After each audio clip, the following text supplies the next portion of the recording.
And that's how Hispanics be like. I know some. I know how much they sacrifice. Like they whole family, like they give up money to pay for their house. And I just wish black people would do that. You know, I think I should do it. Like I got a friend who watching you now, and we have you know, we be having arguments about it. But he say he kind of do that, but it's just him doing it. It's not his. He got brothers, but he the only one that's doing it. So I mean, I don't know how kinda is. Either you are or you not. You know, and I just I don't want to, you know, bore you with it, but it just everything you've been saying, Taalik, I guess it's coming to fruition. It's come back to bite us in our, excuse my language, just coming back to bite us in our ass. Yeah. Because it's I am getting sick of it. Like I said, my mom always told me I'm not a content person. I'm not. I don't even, the car that I got, I don't want to drive because I'm not free. It's not mine. No, Absolutely. I'd rather be riding the bus. And sometimes I do. Gas, like you said, gas prices are expensive. Yeah. You know, a lot of us, like we ain't balling like that. And even at the company I'm working at, it's like the family, they always worship them. Like I got some employees talking about the Steve Davis family. You should appreciate what the Steve Davis family is doing for you. That's the name of the people, the president. They black man. But I always thought about what you said. You said it's not about what you individually can do. It's about what you, the people, what can we as the people can do? Can we build our own electric banks and power the city? Like they work for ComEd. Like we should be the ones. We should be ComEd. And I don't think black people want to do that because it's gonna take harder work. That's one of the reasons why I don't think a lot of people gonna follow your plan. Yeah. Because it's gonna take a lot of hard work. I don't think black people want to do it. You know, like I don't. They want something ready made and for free. That's not how things work. Right. That's how things work. That's why I said, like, even at the company, like we always saying thank to them, like thank the Steve Davis family. I mean, I am like, I do appreciate what they do. They are giving people like jobs and stuff, but I think we should want more. Some of my people that I work there, they just happy to have a job. But I'm like, man, you should want more for yourself. Yes. Because I always think about the future generations, and these guys, they're not scientific, but they millionaires. But how can you? And then you know what's kind of crazy though, Angelsnupnup, and I'm really gonna get to these questions. Cool. The vice president of the company drives a Tesla. Now, I be thinking about it. Like, I don't know if he a millionaire, but I always be thinking, like, how can you be a millionaire but drive the cars of a billionaire? I mean, does that make sense to you? Sometimes you ever don't get tired of that? Like, you a millionaire and you driving the car of a billionaire. Well, who making more money?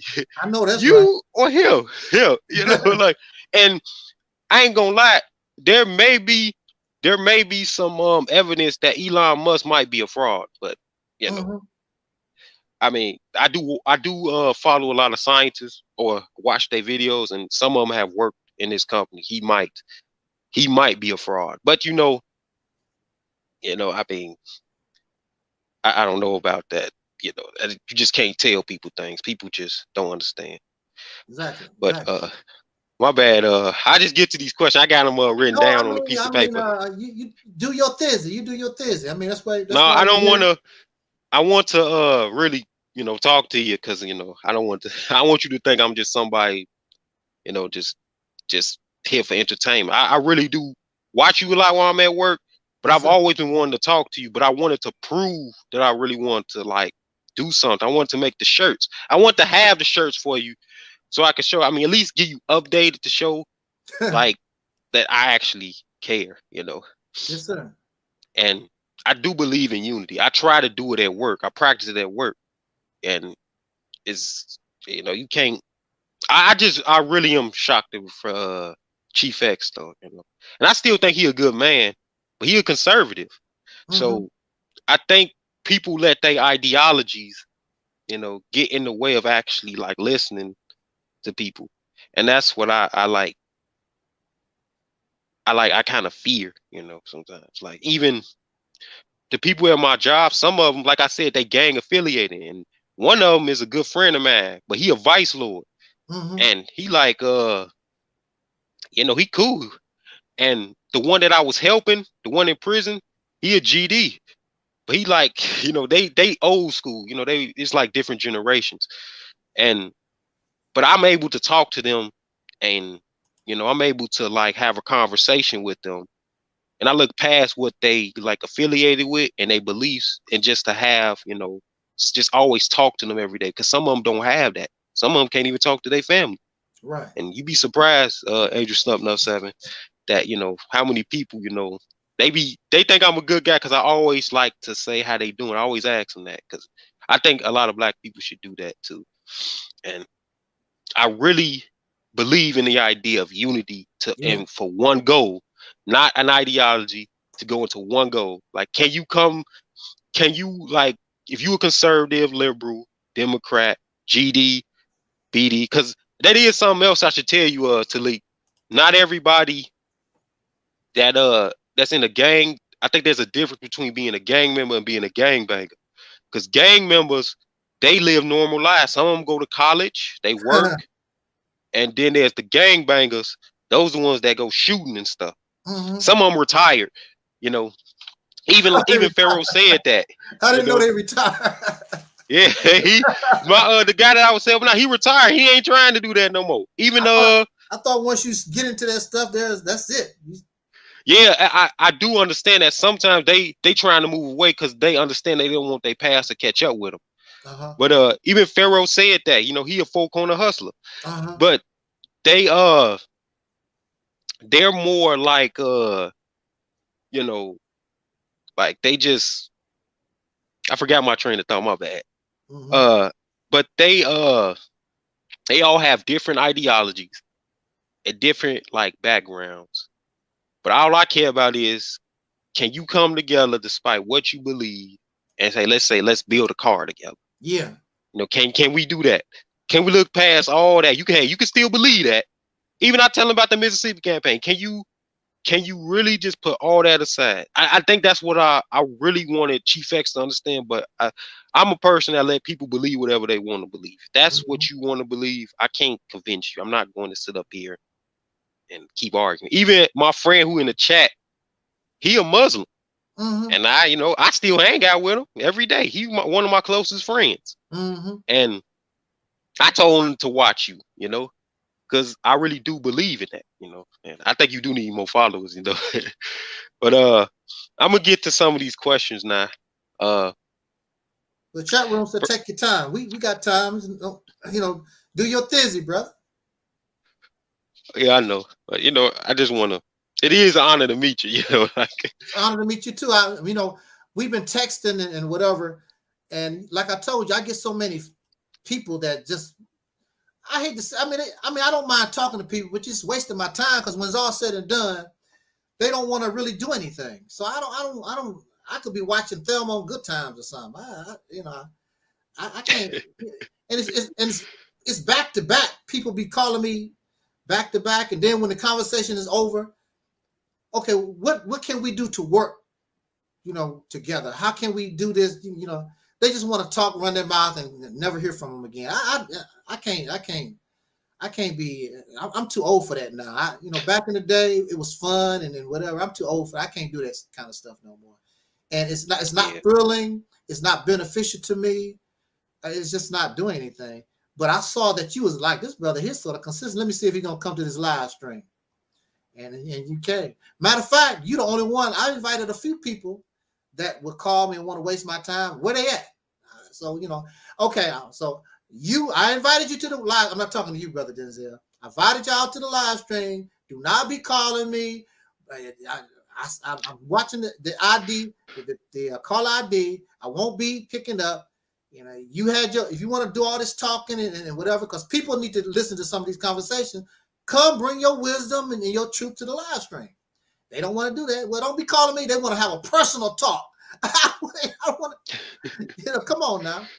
You know, I just can't. And they never want to talk about what are we going to do to move this forward. That's the conversation I want to have. You want to talk about that for a few hours? Let's do that. They want to talk about it rained where I live. Okay, it rains everywhere. what you telling me that I don't want tired of these nothing conversations? You know, especially if you men.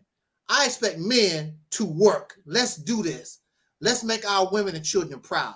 Let's make our dog Scruffy proud. Let's put in some work here. But just like you just said, Denzel, they ain't ready for the work. They ain't ready for the work. It take a lot of work. We're talking about taking control of a whole state. I'm not talking about a neighborhood. I'm talking about a whole state. That's a whole lot of work. And see, this is a thing of people talking about this and that. It's a lot of work for everybody. You don't have to work with me. Just tell me what you're going to do. You know, go tell me what you want to do to put in and do your thing. We don't even have to talk to each other as long as the job gets done. That's all that we need to care about, as long as the job gets done. But they don't want to do nothing. They want to keep telling me about some, it might not work or whatever. How do you know if anything will work until you try it? We don't know. Try it. It might work. We don't know. We tried all these other things in the past. We know they ain't work. So we'll be no better off than what you are now. Yeah, I have a lot of friends. They be talking about like, you know, it's kind of crazy though. You know, like you ain't gonna believe this, Angelsnupnup. But I used to work at in Chicago. I used to work at the Cook County Jail. Now the BLM, the Black Lives Matter people, you know, every time like if I leave or you know I'll go to lunch on my break, you know what they'll do? They actually go up to they'll go up to like it's a little parkway, you know, a little area where, you know, it's a little boulevard. And what they'll do is, you know, they'll have a protest, they'll sit out and they'll give like the prisoners rides because this was during the COVID era. So they was letting a lot of people out. So they will give some of the prisoners rides to their destinations, you know, give them food, water. They even give them money. Let them use their phone and stuff. And I'm sitting up there thinking like, well, why ain't we doing that? You know? Exactly. I mean, I guess I could have did it myself. Well, I let one of them use my phone, you know. But I'm just pointing out that, you know, they go to lengths to do something. They come together to do something, and we can't. And it's sad, you know. I think people's ideologies, you know. I think a lot of people they get mad like at gang members, you know, for shootings and stuff. But I think a lot of people ain't no different from them, you know. In every point of view, like everybody is in a part of a different set, like Muslims, Christians, you know, all this ADOS, and it just they even Candace Owens say, you know, the left, you know, do this and that. And she's not right on. I mean, she's correct on a lot of things. But if you just take out the left and put like GD, you'll start to see she ain't no different. And like it just kind of gets kind of old to me, you know, like, man, I don't like division. Division causes violence and death. It's just I seen it and I don't like it, you know. I don't like it. That's why I really try to practice what you say, you know. Want for others what you want for yourself in unity. Because I think we all like, even what well, some black people, you know, they rich, they got money, you know, and they for them. And I understand, but some of us like, you know, like we in a struggle and you got to learn how to work together and you know, at least try to help each other. And I think that a lot of people, like I told my mother about your campaign. You know, I can't like it's hard.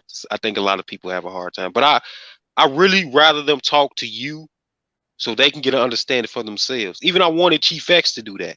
You know, I rather them to get an understanding for themselves so they can understand like what you're saying and what you can explain to them and see if they agree with it or not, you know. But a lot of people are just too idealistic and they too tribal, and I can only do so much. That's right. But like I guess I'll get started with some of the questions, Taalik. Like, I Okay. wanted to know like what started like your how did you like come up with the idea of the Mississippi campaign? Like, what started you on the like route to it? If you get what I'm saying. Yeah. I was talking to Brother Taalik. He's one of the regular guests on our platform, Brother Taalik. So Brother Taalik, shout out to Brother Taalik. I hope to meet him, you know, to have a Yeah, well, he conversation might with him. before this live stream ends, he might show up.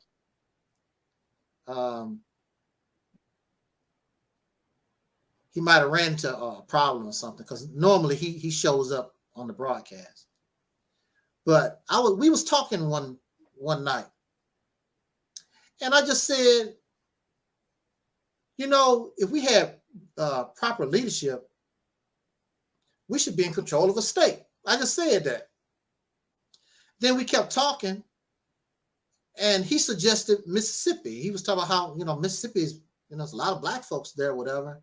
And it just so happened I'm from Mississippi too. It had nothing to do with because people come from Mississippi. We started looking at Mississippi because it's a poverty-stricken state. It's the path of least resistance. Because if you're talking about other places, you're gonna have a lot of problems. Because, you know, like New York, you can't do nothing in New York. You're gonna have all kinds of folks come up against you, whatever. But Mississippi, who cares about Mississippi? It's a poverty-stricken state. Ain't nothing really going on. And you could make that move on that state. And by the time anybody think about something, you already took control of it, doing your thing. So that's the way we was looking at it. And it was a brother who pointed out, because I didn't know, I thought, you know, according to the Google search or whatever, there's less black people there than I thought. But see, our plan, or my plan, was this Mississippi campaign is an all-inclusive plan that takes the power and the resources of as many of our people as we can. And if we got those type of resources, even though the population of Mississippi might be 40%, we can make it and bring it up to the percentage that we need in order to take control of all these offices, including the governor's mansion, with our vote. That's where your voting power comes in, is we want to be able to occupy all the power seats in the state. We want the mayors of all the big towns and cities. We want the mayorship. We want to control a lot of alderman seats. And we definitely want to control the governor's house. We want to control all those things. And all these positions people are voted into those positions. So we're going to create our political party, or we can even use the parties that still exist, as long as they are with the program, knowing this is what we want to do. And it takes the resources of all the people, because I'm very sure a lot of Caucasians, a lot of other folks, if they think that, oh, these Negroes is in power, I don't want to be around, I don't want no Negroes in power, and they want to move, then we need the resources of all our people so they can come in and make up for the things that we lose in that state, so that we can push forward. If we don't have the population in the state, then the plan is we set up a support fund for the soldiers. I call them soldiers. For the soldiers, the brothers and sisters who want to come there, and their purpose is so they can become citizens, so they can vote, so that we can get these positions. And so you have to think of yourself as a soldier, because you might have to come to the state and you might have to sleep in a tent on the damn ground. You have to think of this yourself as a soldier. But you have to look at this. You are a soldier, and we want to take over this particular territory. Now, once we are able to take control of that territory, we're going to take care of our army and our soldiers. But you have to understand, this is a war. This is the same thing like what Putin is doing in Russia. He wants that territory. He want to take control of that particular territory. And that's what we want to do for the purposes of Russia. We want to take control of this particular area for the purpose of our nation, which is the black man and woman of American soul brothers and sisters. Not that we're trying to invade or create some kind of nation. We want to take control of this area so that we can demonstrate, take advantage of the rights that we have as citizens anyway, but we're denied because of the situation that we're in. So we're going to have to make that for ourselves, since it won't be given to us. That's all that it is. Once this state, now, one of the things that I suggest that we can do in order to bring us money is, since Mississippi is an agricultural state already, we should concentrate on agriculture products. We can become the greatest, the biggest producers of organic food, organic milk, organic meat, anything organic. When people think about organic food, I want them to think about, did it come from Mississippi? That's what we want. So not only are we feeding our people good food, because it's all going to be organic, but it also, that produces jobs, truck drivers, secretaries, and whatever. All that produces all that type of stuff. This is what the state is going to make its money on. And then because you control the budget of the state of Mississippi, all that wasting, these other people that don't give a damn about us, all that money, all these what they call it, all these other ventures they was doing, wasting people money. We can take care of all that. We're gonna stop all that. We're gonna go to the prison system and the jails.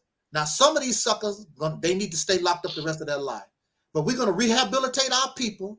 We're not gonna be wasting our money keeping our people in prison. We're gonna actually spend the time to rehabilitate our people. Look, I saw a story, Brother Denzel. They had these prisoners working on the farm. They messed with the cow. And the guy, they was interviewing these prisoners. And he said, man, this is a wonderful experience. I never seen nothing. I never experienced nothing like this before. You know, messing with the cows and the horses and the chickens and whatever. And he said, I want to be a farmer. And this is another thing. A lot of us, we want to do everything except farm. You got to eat. So you getting all involved in all these other things. How you going to eat? Then you want to complain about the food that you get from other people. We want to go back into the earth and produce good food for ourselves. Food, clothing, and shelter. We want to make good food. Look, Mississippi. You can go to some parts of Mississippi right now. This is 2022. I guarantee you, there's parts of Mississippi right now. They look like they live in shanty towns. The right. Shanty towns that you see in South Africa somewhere. They still live that way. I was there I was in Jackson, Mississippi in 1988. And I lived in Jackson, Mississippi for 2 years. And when I first got there, I was just wanted to learn the city. And I drove outside the city into a place I thought I had went into a time warp or something. Those people were living in shacks with tin roofs and concrete blocks and plastic over the windows. That's how they was living right outside of the capital of Jackson in 1988. I saw that with my own eyes. Oh. So we need to, one of the first things, but see, people have to understand, you must be ready to work. We can take this state and make it the wealthiest state in the union. Our children will get a better education. Our teenage birth rate will be lower. Our drunkenness and drug addiction rate. The plan of the Mississippi campaign, we're gonna change the whole dynamics of us as a people. And see, that's what you have to understand. I'm not asking nobody to believe in no religion, but we have to change how we think and how we live and how we do things. You got to do that. Otherwise, it's easy to gain this state, but we won't be able to maintain it, because you're not going to be able to maintain it if you still suffer from greed, jealousy, and envy. All these things we have to work on ourselves as a human being. Otherwise, we'll lose everything. And people expect us to lose. We have to change who we are. I'm not expecting us to be holy and righteous and nothing like that, but we're going to have to change how we are in order so that we can be successful. Because right now we're corrupt to the core, and you see how that's gotten us. We're going to have to do better. And this is the thing too. It's not as difficult as it seems. Just go through the ritual. Go through the ritual like this. You don't have to like me, brother. I don't have to like you. But we're going to do a ritual. Every time you see me, peace, brother, how you doing? And we shake each other's hand. Whether you like me or not, let's just do it through the ritual. You do that enough times, it's going to become real. Hey, what's happening, man?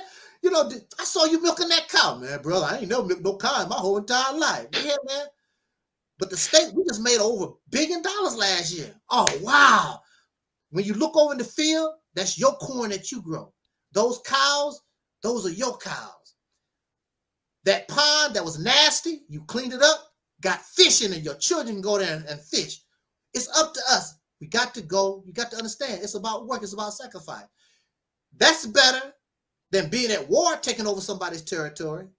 Only thing you're doing is just acting on what we are, what we have as a citizen of the United States. But now it's organized. Now it's organized. You're taking your voting power, and now it's organized with a goal and a purpose. And you understand what the benefits is. You understand it's like a soldier. We need to take that mountain, because if we take that mountain, now we are over the enemy. We can shoot down on the enemy. That's why you have to take that mountain. It's a strategy on this war. We're trying to win this war. It's all strategic. It's all a war. You have to look at this thing as a war. You are at battle. Even the pro-black folks say, we are at war. Well, if you are at war, then who are the generals? What is your purpose? What is your vision? And what is your goal? What is the territory that you're securing? We want this for ourselves. And once you get that, once you establish this for yourself, now you go on to the next state that you want. It's easier because now the people are fired up. They took one state. Let's get this one. And people don't mind. I'm standing in the rain. I don't mind suffering because now I want this state too. And I want the next one, and I want the next one. And I'm going to tell you, the dangerous thing about this is we're talking here on the air. Everybody can hear it. Don't be shocked other people start doing it. And if other people start doing it and take everything, what you got? Now you've made yourself a permanent, like Dr. Claude Anderson said, now you're a permanent unclass. You're done. You're done. So, like you saying, well, I heard you say before that, you know, you ain't trying to get people to move to Mississippi. No. But I just got to get it correct. You want people to, like, put their voting power in Mississippi so people could get, like, seats? Yeah. Oh, okay. So, have you, like, I know you said you tried to do ads. Mm-hmm. Like, I was thinking, if I'm not, my graphic design skills ain't really like great, but like you was trying to get, I heard you was trying to get like a billboard, right? Like what's going on with that? You know, I just want to see and learn more. Well, a few months ago, or maybe it was last year sometime, I proposed that we should try to get some billboards just to inform the people where they can understand and learn about the plan and the vision, the people of that state, to introduce it to that state. And I didn't ask for any money, just a pledge, so I can see what I'm working with. Because if I get enough pledges and people are true on their pledge, then I can look and try to find somebody who can put up these billboards where I want these billboards to be. And I didn't get enough pledges in order to even begin to. It's okay. I understand. Yeah. So. But I mean, I got some pledges, but it's not enough to get the job done the way it needs to be done in order for it to be effective. I mean, I only get 10 views and 10 subscribers on my channel, so Oh. we po. Yeah. You see, I think this is another question. I think it's because I think a lot of black people are poor that they I guess it includes myself, but I think it's harder for like people like to support your campaign because I guess they're looking at like the present, like about what's going on like right now, like where I'm working at. See, he a millionaire. He's a good guy, but he's a millionaire. And he's thinking about the company, Right. But I do understand what you're saying, that these businesses, they only help their family, don't help the 40 million of us. Exactly. But it helps that person in general. So so how is it I a was gonna black add, business? huh? So how is it a black business when it don't support black people? It just support basically just you and your family. You might give a Negro a job, Well, yeah, they it's funny though, they got a lot of white people that work there, it's Yeah. So like, and I ain't against that. I understand like what it is, from the beginning. yeah. But I guess that was lead to my question. Like, I think, how does that, like, how can you get black people? I know you said sacrifice, but like how can you get like black people to understand? Like, I mean, I guess reality said, I know you said the future generations. Yeah. We need to do this for the future generations. Yeah. But like, I always think, like, I think of it in the reverse. You got to try to, like, how can you convince? Like, how I look at it is, I think it's about right now to get people to understand, to think for the future generations. So I always thought, should it be about us first to get it in our minds to put money or sacrifice for the future generations? So I was thinking, like, how can you like convince people to, or what are you doing to try to convince somebody who, like, what can you offer them to make them like, okay, I'm down with this campaign. If you get what I'm saying. I understand where you're coming from.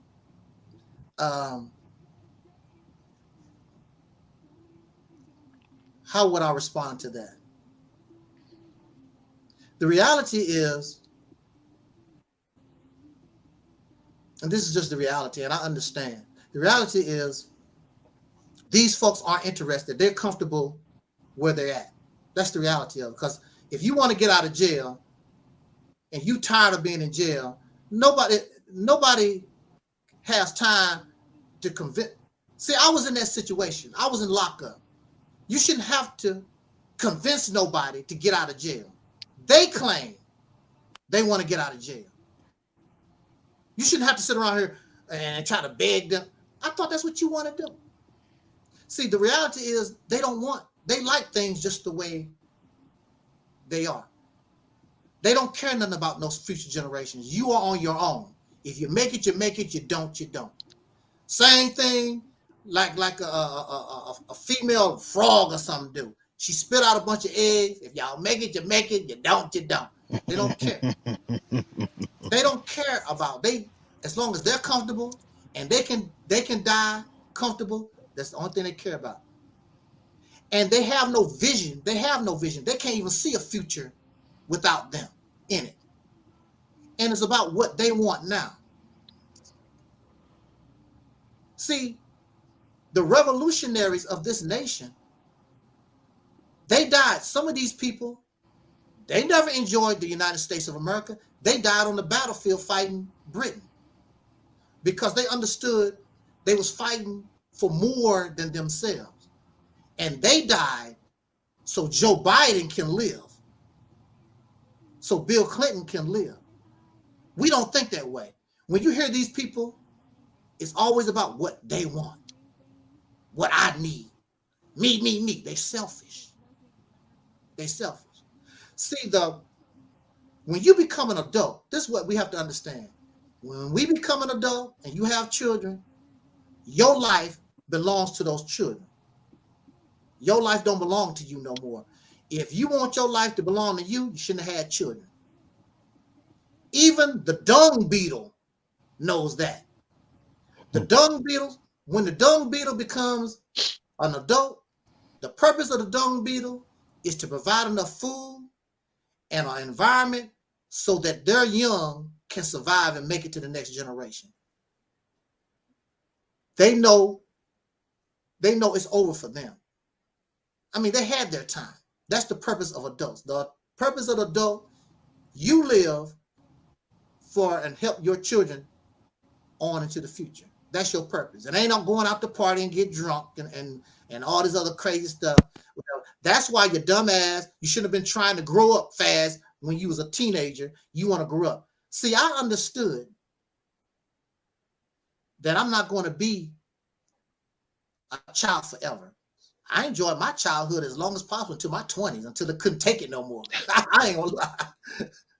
Because I understood when you become an adult, you're an adult forever. And I saw a lot of my classmates on the streets, and they tell me, man, I should have been like you. You know, I should have enjoyed my teenage years. You know, I got all these children and then blah, blah, blah. It's a hard life. It's nothing easy about being an adult. And look, all you children out there in children land, out there, children, you enjoy your childhood as long as possible. Because when you become an adult, it's over. You're gonna mess around and go crazy like Michael Jackson. No, Michael, your people, you sacrificed your childhood to be Mr. Michael Jackson. You can't be 40 years old because you go to Disneyland, and just because you go down the slide, no, sir, you are still 40 years old. You're not 14 no more. You're not 10. No, sir. They used to call Michael Jackson the man child. No, he's an adult, and he's trying to be a child. That's over with. That's over with. These people, I'm telling you, I don't care. They scream black power and all that kind of good stuff, whatever. They're selfish people. They're not interested. Because if your situation is as bad as you claim, why you don't want to get with your brother and sister and let's change this? Look, let's go to a fancy hotel that we own, a black-owned business hotel. Let's go there, all the big shots, all the big kahunas. Why don't y'all go there and do not leave until y'all have one purpose, one goal? It don't have to be the Mississippi campaign. But whatever we do, we decide to do it all for one, one for all. And let's do it, win or lose. Because all this little tiddlywink stuff that we're doing, a little bit of this, a little dab of this, and a little dab of that, that ain't gonna never work for us. It's not gonna work for us. And we got to do something big. Because I think you said it earlier, but we are too far behind. Like you said it yourself. We're too far behind in the race. So we need something big in order to get us back in competition with the other people in this country. All this little personal tiddlywink stuff that we do, that's not gonna get us nowhere. We need, and then it's very important for the people to themselves to get on board so they can feel they're part of something. So when we take control of Mississippi, it's not going to be, well, look, Angel, look what you, no, It's going to be, look what we did. And you're going to show your little baby, like I tell these people, take a picture of your child with a seed. Child can't hardly walk. Let them put a seed in their hand when they're a baby, put it in the ground. When they get older, you show them that picture. Look, you helped make all this. When you was a baby, you put seeds in the ground. You helped feed the chickens. You helped feed whatever. And you helped nail the planks. You helped when you was a baby. This is yours. This is what you built. You built. Not what Angelsnupnup7 built. What we built. That's the key. We, not the Black Panther Party, not the Nation of Islam, not the UNIA. This is what we did. Because we are able to overcome all our diversity, and it's all for one, one for all, regardless of the diversity, to the differences. This is what we want because it's good for us as a people. All this other stuff, y'all can bang after you get liberation. After you get liberation, after you secure yourself, y'all can argue over religion and sexual orientation and all that stuff all you want to. I'll be sitting on the beach, on the southern beach of Mississippi, chilling out with a bikini or something. I don't know, whatever. Mm-hmm. But it's going to take a lot of work, a lot of sacrifice. You're going to have competent leadership. If it's not working, then you need to say, hey, man, it's not working. Let's back up, try another way. Instead of, oh, it's going to work. It's going to work like we've been doing. You cannot put a round peg in a square hole. We do that all because I like it. It ain't about what you like. It's not working. Back off, find a path. If you can't go to the left, then ease on to the right, then go back to the left. Like you driving traffic. Yeah, come on, we smart. We smart. Oh. Ain't we smart, Z-Man? Yes, sir. Yes, sir. You want to welcome to the panel, we smarter than Z-Man. that, Z-Man, meet Brother Denzel. It's nice to meet you, Z-Mac. How you doing? I'm pretty good, brother. Nice to meet you too, man. I got on YouTube today, my day off. I seen my brother Angel streaming, so I had to come tune in, man. I love my guy Angel. I love when I catch him live because I always catch the broadcast after the fact.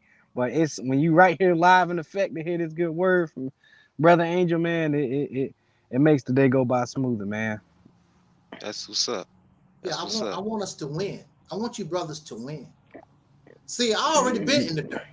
All this stuff, hooping and hollering that some of you hear on YouTube, I already been there. I got 45 years in the game. Oh, the black man is God and the power and this and the I've been through all that stuff. I'm not impressed because it's not producing anything. We're doing something wrong. Yeah. So now we got to do something right and get it right. And now this is the perfect time. The timing is right. This is our day. Don't you know we can become the greatest generation ever produced? And this is not to put nobody in the past down because they made it possible for us to be here. Like I told you, when we win, they win. We learn from their mistakes. We're doing the same stuff that they done. They was divided. They couldn't work together. They was doing the same silly stuff. 1930, 1940. Why you still have the same mindset, still doing the same damn? You ain't learned nothing. Same old generational curses. Same old stuff. You got to change. Still affecting everybody. This affecting this new generation and going to affect the generation after it. So it's at some point we got to get to a point where we can say, okay, this is a problem. This is a problem, especially for our community, especially for the black community. And, we have to fix these things, man, because, it's only going to put us further and further down, Yes. I seen something where I seen one post, I forget the percentage, but they were saying in I think it was like 49 black people own this amount of land, and this percentage is still the same this year from 1949. So what have we been doing? What have we been doing? And when I see stuff like that, man, that just makes me want to, grind even harder. You know what I mean? Because it's at this point, you know what I mean? If you're not getting up, you're not grinding, you're not working, you're not trying to do something with yourself, your life, then it's not gonna be good for you. It's not gonna be good for you at all. And brother Angel, man, I meant to ask you about not the backtrack too much, but I seen how you said you went on a road trip out there to the Million Man March. Yeah. And you said that it was basically from what I got of it, you said it was basically a pointless trip. You basically went out there for a church sermon. Unfortunately, that's what it was. It was very disappointing. Wow. But I mean, they didn't. But, I mean, that's what happened. But at the same time, it showed that how serious and our people was, and how together we was willing to do things. So it did bring that out of it. And I think we still had that spirit, but people just we get tired of losing. Get tired of losing, investing in things. How, there's some people that play the lottery. And then there's some people that just get tired of losing. I ain't doing that no more. Because you get tired of losing. Just lose. And you get tired. People want to be with winners. We can win, but we got to create that ourselves. You can't expect nobody. I guess they thinking some miracle is going to happen. No, that ain't how things happen. Slavery didn't just happen. People sat around and planned it. This is what we going to do. This is how we going to carry this out. Even the Holocaust, the Jewish Holocaust, it didn't just happen. They sat around. This is what we're going to do. This we're going to plan. This is how we're going to do this. And they carried it out. We have a plan. And I have not heard nobody else come up with a plan and a vision and a purpose and a goal like the Mississippi campaign that can give us power and influence. That's what we need. To put us in competition with the Mexicans and the Asians and anybody else here. It's a damn shame. Yep. We've been here. Now, mind you, I do take in consideration the laws and the things that have been against us for the last 400 years. That's true. But at the same time, how are you going to talk about how much you oppress and you drive a Lexus and you wearing $300, $400 Jordan shoes? That's why, people don't take us serious. They go, they oppressed. Look how they living. Cadillacs. Going to the strip club every night. Going to the strip, making it rain. Making it rain. We so poor, but we still suffer from obesity. How you so poor and you fat as hell? You damn sure you ain't missing no meat. Eating somehow, damn it. Yeah, you doing something. And they always smoking something. They got money to smoke and drink.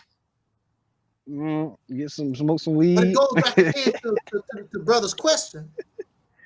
What do you want? Do you want to change? Do you want to end this? Do you want to get out of jail? And see, I wasn't in jail, but I was in a mental institution.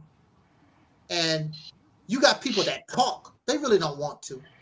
Look, I had to beg some people to file their paperwork. Now they claim they want to get out. I gotta beg them. Come on, man, you need it. Well, no. See, slavery was an institution. Prison is an institution. And that creates people who are institutionalized.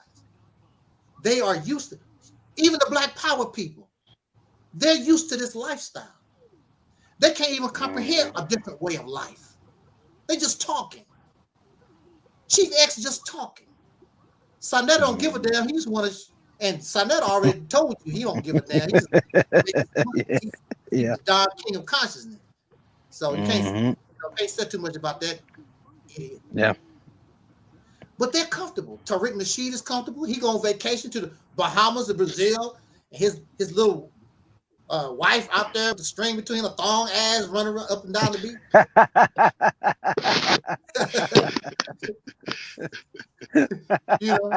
He don't care. FBA. He should be shaming himself. He stole that idea from Yvette Carnell and them people. That's a shame. Yeah, I was actually gonna ask you about them. Now, the ADOS, I know Biden said he ain't gonna give us reparations. I still don't understand. Now I heard from Pharaoh said that. I don't know how true it is, but he did a video that they was just trying to. He suspected that they was really trying to get some seats, and they didn't tell they people about it. And if it's true, then I guess they really not for us either. No. And I guess like for me, I'm more like I'm not into that. And you'll be surprised. Like I got a lot of family members, they support Malcolm. And I know it's like you said, like they believe in fighting and stuff, and you know, I'm not for that because I already know what's gonna happen, and I've been trying to tell people, you know, like, you know, it's harder to fight somebody if you're not scientific. You don't have no military tanks. You don't know how to lead an army. Some of your people are sick, they obese, they fat. They I know it's funny, it's you don't have no hospitals. So just in case, you know, some of your people get hurt, you don't even have a life insurance plan. So just in case your people die, the families will be covered. Yeah. Like, how can you, like, you know, how can you like go to war and you're not thinking about these things? And I don't think a lot of people, it's like you were saying, it's like a lot of these revolutionaries, like even Pharaoh said, he said a lot of revolutionaries, they're dead. Yeah. I think, you know, and you know, I guess that leads me to another question. Like, so you think that people should, like, I don't know, like during the election or something, like how do they like vote to get, you know, the Mississippi campaign like started? Should they like go to a poll or something? Or Well, the first step is that we have to know if the residents who are already there, are they willing, after they understand what needs to be done, are they willing to do that? Because if they're not willing to do that and they are the residents, you might as well leave that alone. Have to have their support. They must pledge and show we're serious and we're ready to do this. We want to take control of the state. We want to be great. And we're willing to do whatever it takes in order for that to get done. oh, okay. So my bad. Okay. Now, of course, you don't expect to get everybody on board, but you got to have a certain amount where it's clear these people are serious and they can get the job done. Now, the next thing is understanding when these elections are held in these different geographical areas in the towns and the cities. Understand that and make up a schedule on how and what it's going to take in order to secure these seats. And if we don't have enough, then that's why we have to get people from the outside to come in so they can become residents, so they can become eligible to vote, so that we can take those seats. And then you keep doing the process little by little. You know, whenever there are elections happen every 2 years or however it comes, but you do this little by little till you start taking them each little one by one until you take the governor's mansion. And once you take the governor's mansion, it's on and popping, and you can't blame white people no more. It's on you. Either you sink or you swim or you sink, one or the other. It's on you now. You in control. How are you going to do this? How are we going to make our money? How are we going to make this a success? We claim that we're so smart. We're gods and goddesses and whatever. We'll prove it then. Take this poverty-stricken state, take your talents, make it rich and wealthy and powerful. The best state in the whole union. And this is another thing you have to understand. Don't make it a black thing, because really it's not a black thing. You have to make the people that's there understand that our plan, our vision will make your life much better too. Your taxes is going to drop. A lot of the things that you couldn't do because of this crazy laws these people make, you can do. There's a lot of things that you can work with us with. You have to sell the plan also to the residents there that's already there, regardless, whoever they are. So it's not a black thing. We're doing it for what is in the best interest of black people, but it's not a black thing. All the residents are going to benefit. And who would, if you white living in Mississippi and your taxes get reduced by 20%, 30% or whatever, who wouldn't want to do? Yeah, that's cool. Who wouldn't want? Your food price is cheaper. You know, you don't have to worry because you actually have a program to bring rehabilitation to your criminal population. Who wouldn't be doing that? So you don't have to worry about less crime. Who wouldn't want to be a part of that? You're going to have Hell, you're gonna probably have more white people running the Mississippi than black. That's true. But it starts here as the vision. But it's realistic. Our hands and our brain can make it real.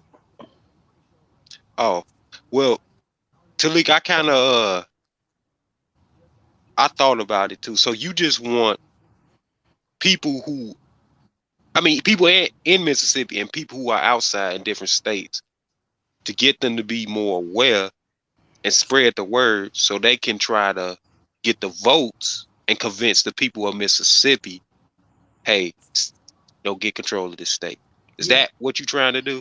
Okay, so now I'm glad you cleared that up for me, because I wanted to understand.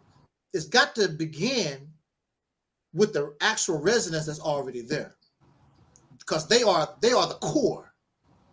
They are the front line. They're the infantry. They're going to be the infantry.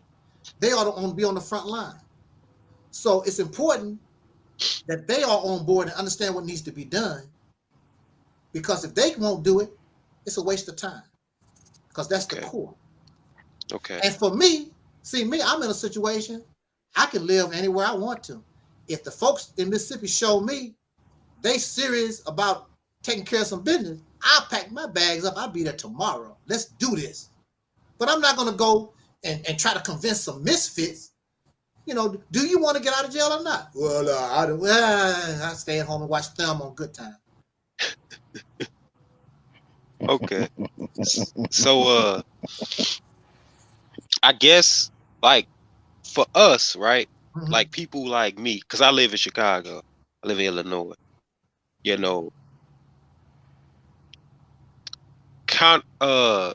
prior to the Mississippi, no, not prior, aside from the Mississippi campaign, like, do you think, like, there should be like, like a police force? If you get what I'm saying? Yeah, we talk about that. We talk about, you take control of the state of Mississippi, you also take control of the Mississippi National Guard, the Mississippi FBI branch, the law enforcement there. So, and not only will you have that, but you will also give power to private militia. Okay. We're not the Ku Klux Klan, but you're not gonna come here acting stupid here. Right. You're gonna have the private militia, the police department, the FBI, and the National Guard. Come on, bring it. Bring your ass here if you want. Okay. Right. Because a lot of neighborhoods, a lot of areas are missing that. I feel like a lot of areas are missing people of color being able to police their own communities, and I believe that maybe it's just a lack of people willing to want to do that. Mm-hmm. But I feel as if funding is right, the resources and the money that the black community people they're spending their money on, we should be putting that money instead of all the strip clubs and all that other bull crap. Absolutely. We should be putting that into having people police our own communities, or be able to police our own communities, people of color. That'd be fantastic, man. I think brother X-Man, my bad. My bad. I agree with that. It's just certain things. It's just certain things I think about. Like, in my mind, I want black people to get on the police force. Right. I understand, because I hear a lot of, Black Lives Matter, they say defund the police. I can't say that, because there are already black people who are in the police. That's their money. That's how they're going to feed their families. Yeah. Now, I do believe that certain people shouldn't be police, because I think a lot of people join the police force, they just need a job. Right. So that's why I can understand some people, black people getting killed, because some of these cops, they not built for that. Mm-hmm. But I also understand, I'm not built for it, but I also understand that a lot of like black people, like some of us are just lazy, and some of us are just scared, because I live in Chicago and I know how these dudes get down. So you know Oh yeah. they really, Yeah. if you ain't about that life, man, you know, Yeah. you ain't about that life, see, you know, they'll kill you quick. You know, it's and see, I was just I don't blame not to cut you off, but I don't no, go blame ahead. people not want to go about. I don't blame people, you know, for the people of color that don't want to go and police the neighborhoods out there in Chicago. I can't even blame them because they playing with life and death over there. It's a lot of serious stuff going on down there. So on paper it sounds like a good idea, right? Like, yeah, it should be way more black people, black police officer, black militia in Chicago. But at the same time, I can't be mad at if somebody turns that offer down because they looking at it like, well, damn, I may be able to help out, but I don't want to have to risk my life trying to help out my community. You know what I'm saying? And possibly die from my own people. So that's another huge thing that again, it's probably more ways to handle what's going on out there in Chicago, and not just Chicago, because it's more high crime filled areas as well. But we have to think of something, you know what I mean? Because the senseless Yeah, crime and stuff that's going out in some of these areas, it's just it has to come to a yeah, stop, man. I be seeing stuff with kids, stuff getting hurt. It's getting out of hand. yeah. I be knowing that, and I talk to certain people a lot, and I understand. Like for me, I always hear them. They say, hey, we should talk to them. But even Pharaoh said himself, you can't talk to somebody like if they brother got shot. Like some of these killings out here, it's revenge killings, and you can't talk to them Retaliation. like they don't. You can't talk to them Right. in that moment. Like they'll kill you, Right. and that's why Right. I like. It's kind of hard, like to some people like out here, like even the guy that you wasn't on the show earlier. I don't know if you was listening, but I was telling Taalik, he 52 years old, but he a gangster disciple. And he told me some of the things that he did, like he should be in the ground. Like, I mean, but I even asked him, I said, like, like do you think the younger you would hang out with him? He told me no, because he said the younger me, you wouldn't like the younger me, because I probably would have shot you. I was like, yeah, I understand. But he really was a guy that was about that life. And he got into a situation. Like, I mean, it's just, I think in my mind, like, I guess I understand the Mississippi campaign. It's like, it's hard, like, to, like in the moment, like a lot of people I talk to, they say you should talk to people, but you can't do that. Sometimes you may have to put them down.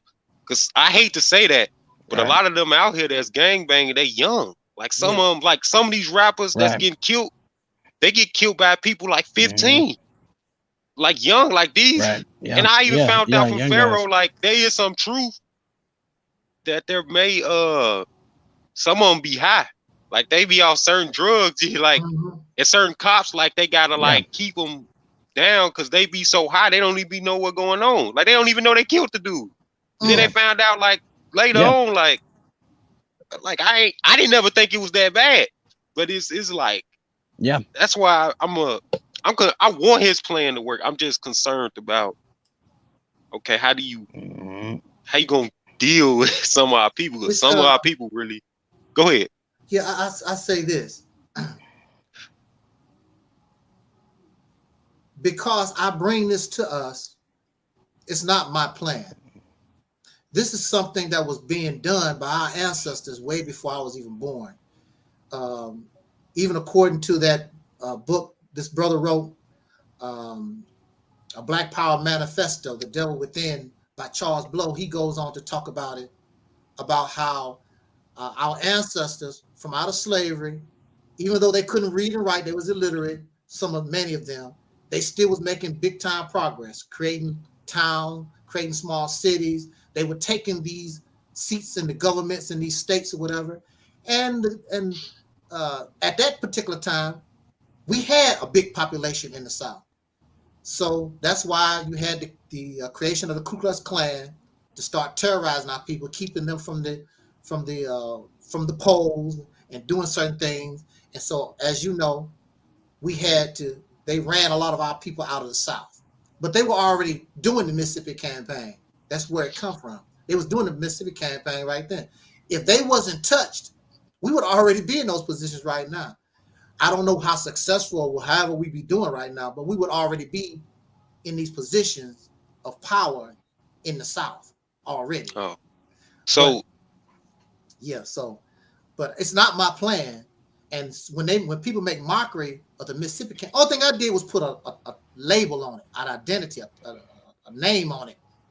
Our ancestors was already doing this. So you make mockery of the Mississippi campaign, you making mockery of your own ancestors and what they was doing, and they were more successful than what your ass is doing right now. You ain't doing a damn thing, except whooping and hollering, Black Power Hotel, and putting on costumes and thinking that you know. Oh, hey, Angelsnupnup. So, like when people go, I don't know when the next election's up. I gotta keep up with that. Do you think, like, I guess I'm probably gonna have to do it, but do you think, like, okay, so next time Black people vote, they should try to, you know, like, okay, we got vote for the judges in our cities and states. So should we like try to get, you know, I don't know. It's hard to explain. Well, I know. I understand where you're coming from. You know, besides the Mississippi campaign, and people always hard on voting. Oh, that's voting for the white people. They're voting for the white man. Voting for the... Voting is a tool. Voting has power whether you like it or whether we like it or not. It has a certain amount of power. Our problem is we're not organized. We're not organized and don't understand that power. And so, let's say, for instance, we really don't even know what we want. We're just voting for people we like. What is it that you want? You got to tell these politicians if you want my support, this is what I want. This is my agenda. And those of us like ourselves, we have to understand if we want to get this done, we have to vote in the same manner. That's the only way we can have power. You cannot have power when everybody voting all kinds of crazy ways. You can't get nothing accomplished like that. When these gay people vote, they know who they're going to vote for, and that's what they shoot for. That's how you got to do for it. And guess what? They get the job done. They get stuff out of it. Also, unfortunately, you got to pad a little something. You got to offer. You got to give them some money. That's how politics roll. What they call those people lobbyists. You know, we got to pay somebody to lobby for us. We got to have lobbyists. We got to have somebody to be our voice to do these politicians. We're not doing these things. We just want to cry and complain and think they're gonna listen to. That's not how the politics in the United States work. That's just not how it works. So, my bad, Taalik. I just want to, clarify. I'm with this so far. I just want to clarify, like, so you say we should try to get, during the next elections, we like vote for or try to come up with a voting strategy for the Mississippi campaign, and at the same time, vote what's going on in our states. If you get what I'm saying, like, I mean, maybe I'm explaining to you wrong. Like, if let's say, for instance, okay, we got these elections going on, and you say we got to know what we're voting for, right? Yeah. So should we vote for, like, if I'm in Chicago, right? Mm-hmm. And I vote for the judges or something that's going on, like, in my city. Should I like? I think I understand where you're coming from. We can practice better voting.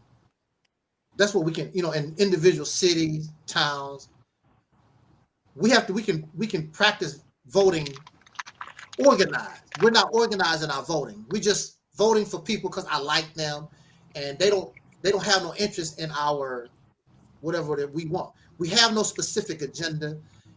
like if we want to get something from Joe Biden, what is the agenda? Joe Biden, what the hell y'all want?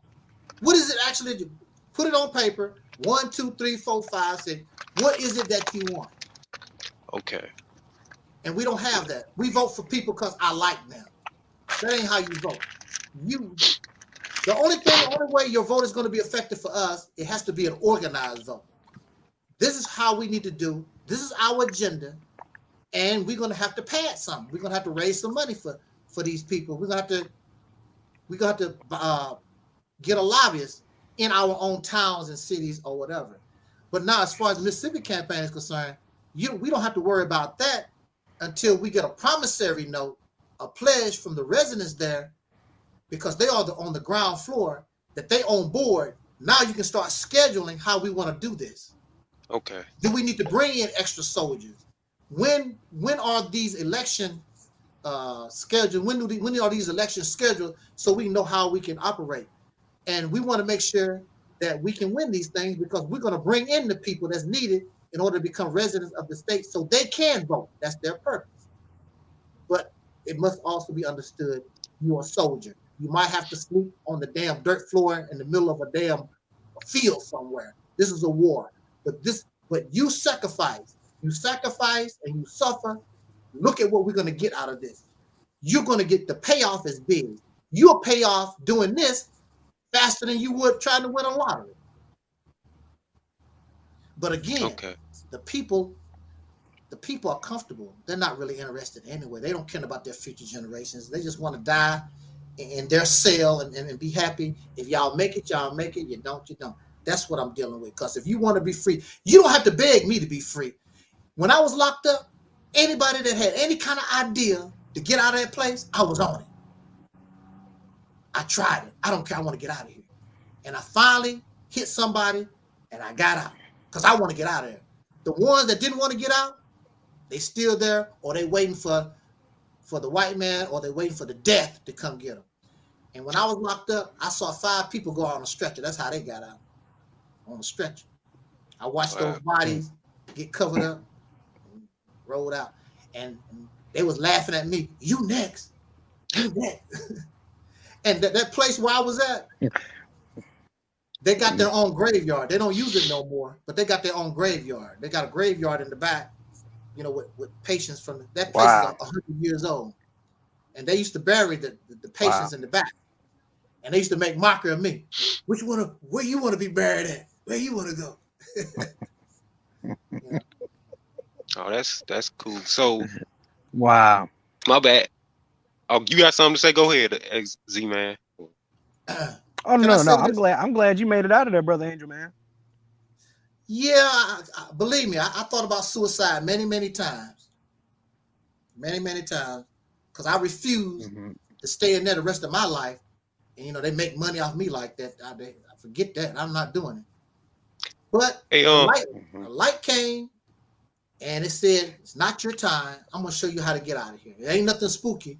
But I saw, I'm like, I'm going to try that. One more time. Let's try this. And I got on the hell out of there. But it wasn't God. It wasn't a spirit. It wasn't none of that stuff. My brain was telling me, go this way. Go that way. Blah, blah, blah. And it finally guided me out of there. You know, when I was thinking about spirits and spooks and gods and all that, they didn't help me none at all. I had to use my own brain power and make the right decision. If I was still blackity black, hotel, hate the white man, if I still had that attitude, I'd still be locked up right now. Be dead probably. That's the wrong attitude. Yeah. You can be proud of yourself. You don't have to run around here, I hate the white man, kill the cracker, and all that dumb stuff. Yeah. Keep that dumb stuff to yourself. How is it helping you? It's not helping you at all. It makes you look stupid. Then the sad thing about it, all these people talking this crap, if they got in a certain situation, they'd be happy as hell to take the help from a white man or a Chinese guy or anybody. You know, all that old baloney. There was they say defund the police. Yeah, defund the police, and they're happy to be the first one called. The first on the car.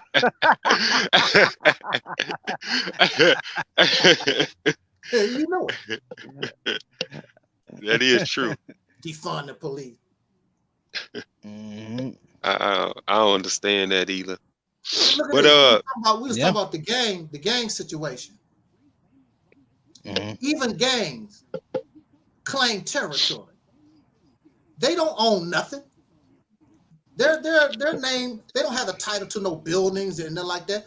Gangs go in, this is my territory. They don't own nothing. Mm. And that's all they gangster. This is my territory. Don't you come here. And they pull out their AK-47 or whatever, you gonna respect this is my territory. They don't own a damn thing, technically. Mm. And that's how we need to roll. We gangsters. This is my state. I'm rolling here. You don't own nothing. I don't have to own a damn. I'm gangster. I'm just gonna come and take it. That's the kind of attitude that we have to have. We have to be gangster. Same thing. I don't have to. They talk about let's buy. I ain't buying a damn thing. I'm not buying a damn thing. Our ancestors have already paid the price for whatever we get. Why should I look giving the enemy more money for land that our ancestors already sweat, blood, and tears for? Giving them a damn dime. I'm just gonna come in here and be gangster to take it. I'm gonna do my business. Mm-hmm. Giving them a dime. It's mine. What you gonna do about it? And I'm gonna use your tanks to shoot your ass with. Come on. yeah. So Be smart. Be smart. That's what I'm saying. Be smart. well be wise. hey I want to ask y'all something. Well, I know you heard of Candace Owens Blexit. Now I don't know. I guess I was hearing what you were saying. It's nothing indirectly with her or conservatives. I have no problem with conservatives or anything. I wanted to know, like, have you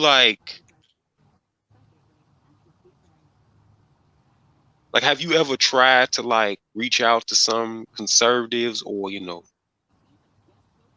like people from different affiliations to let them know, like how I did when I tried to go to Chief X. I went to people like on YouTube who are real. They really do care. Like even I reached out to Monty Woodgren. I asked him, "Have you heard about his plan?" He said, "No, he haven't." And I wanted to see like people of different like backgrounds. Like let's say if you conservative, you liberal, Christian, Muslim. I know you reached out to Tahaka Bay. He said you're more. Yeah, he's a more. I don't know. And but I was just wondering, have you tried to like reach out to all of them? But I know you said. Yeah. I have reached out to people even before the Mississippi campaign since 2009. I have a 1984 Chrysler LeBaron car, over 30 years old, and I had it. My mother gave it to me after I got out the nut house. I took that car. I had contacted a few YouTubers, Chicago, Atlanta, different places. I actually met some of these people in person. I got some of the old videos is online. I reposted. That was my attempt at that particular time, just to unify, just for us to get together. Can we unify on something? And after my tour, I come to the conclusion that they're just black people just not interested in unity. And the worst offenders are the pro-black people. They are the worst. I understood back then this pro-black, the Hebrew Israelite Kemetic, these type of people, whatever, they're not interested in unity. They're very detrimental. Chief X, that's the name he go by? They're not interested.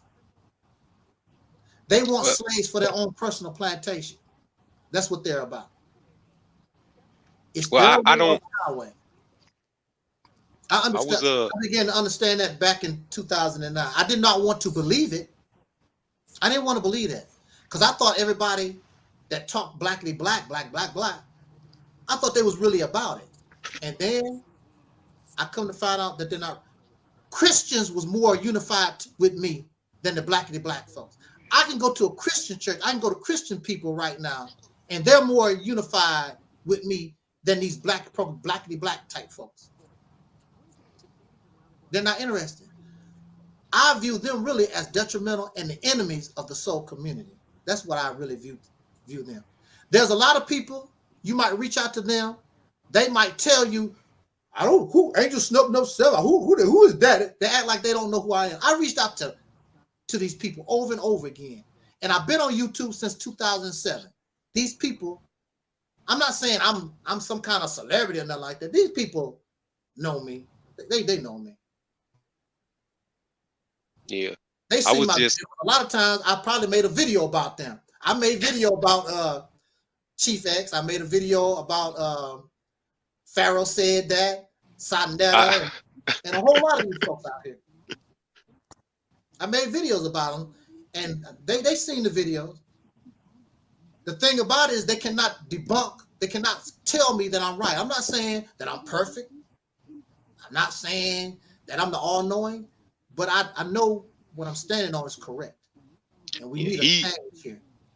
And they're not when I talk to him about it, you know, I don't know. I think he do care, but I think, you know, when I talked to him about it, he called you a racist bigot. I was like, Chief X, I mean, Angelsnupnup ain't racist. You know, he ain't not racist. Last time I checked, he don't mind. You know, he got white friends, you know. You even had him in your ads. I'm like, yeah.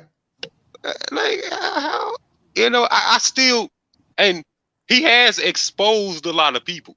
Like, he's just like you. And see, the thing, Taalik, that I kind of like, I still watch him because he made, and I know a lot of black people ain't gonna want to hear this, but he made a video about, you know, we not the Egyptians. I mean, you know that black in the pro-black community, they believe that they the ancient Egyptians. Absolutely. It turns out, you know, the ancient Egyptians are more closer to Berbers and Arabs. You're not no damn Egyptian, but black people still believe that. And like you said, they follow dead people. People who weren't even you, you know. They and even it's like I started thinking about it, and I used to believe that, but I started thinking about it like, man, like, what is it? Are you building pyramids today? I mean, you're not an Arab. That's the ancient Egyptian language was Arabic. So how is it like, how is it related to you? And Chief X is right on that. You know, and I started thinking, I don't know why black people still believe that, you know. I opened my mind to it, and I realized, like, you know, I don't, I guess people just, they, you know, even he did, there might be some true information on Sarah Sunseti. Chief X did say some stuff about him. Yeah, we listened to Sarah Sunseti this morning. Yeah, I know. And you know, I just watch him for comedy. He do say some truthful stuff, but he just comedy, you know, he like a comedy dude. But I don't know. I'm blacking y'all ass again. I forget his little slogan. Yeah, Chief X did say some stuff about him that I can actually understand might be true. I don't want to spread rumors, but if you watch some of his videos, what he said, it might be true. And I kind of starting to understand that a lot of people, it's like Taalik was saying, like a lot of people, you know, they're not really interested in liberation. They interested in the money. Yeah. And I started to see that. And I do think Chief X do care, but I think the thing with him that I just was a little, you know, kind of like it was odd to me is that he let that ideology get in the way of actually trying to like listen to somebody. And it's funny, he's kind of he's still a respectful dude to me, but it's just that he's become a victim of his own like thinking. And you know, I tried to get people to watch his ancient Egyptian debunk video, but the people I tried to, they was in their feelings, you know, they didn't want to believe it. I say, watch it, just watch it. It's the same way I was trying to get people to learn more about the Mississippi campaign. Like, just talk to the He wants to talk to you. Both of y'all, both Chief X and Taalik Ibn'rad, they want to talk to you. They want to spread it out to you. Yeah. But people let their ideologies get in the way of it, just clouds their judgment, and it makes it harder. It makes it harder to like. I just like, that's the only thing about Chief X, you know, that. Well, he says that we are South Pacific Africans. What he say? Yeah, he said we sub-Saharan. Not sub-Saharan. I think that's what Subtropical. he said. Sub-Saharan Africans. Yeah. And he said, you know, like it does make sense about the you know, like Africa is different, you know, it's like, you know, the West and then you have the North. It's more white like Africans. And I know a lot of black people don't understand, like, and I guess that's another thing, Taalik. It adds more to your plan. Like, I don't think a lot of us, even me, a lot of us we're not educated enough, you know, on things to actually like actually understand it. So, you know, when you're not educated enough, and he's a guy that supports the 2A, you know, gun control. And I mean gun, and I'm not against that, but I also understand that I think there should be gun control, because I understand the idea that when you get involved into, like, you know, like certain people may rob you. I can understand you got to do what you got to do.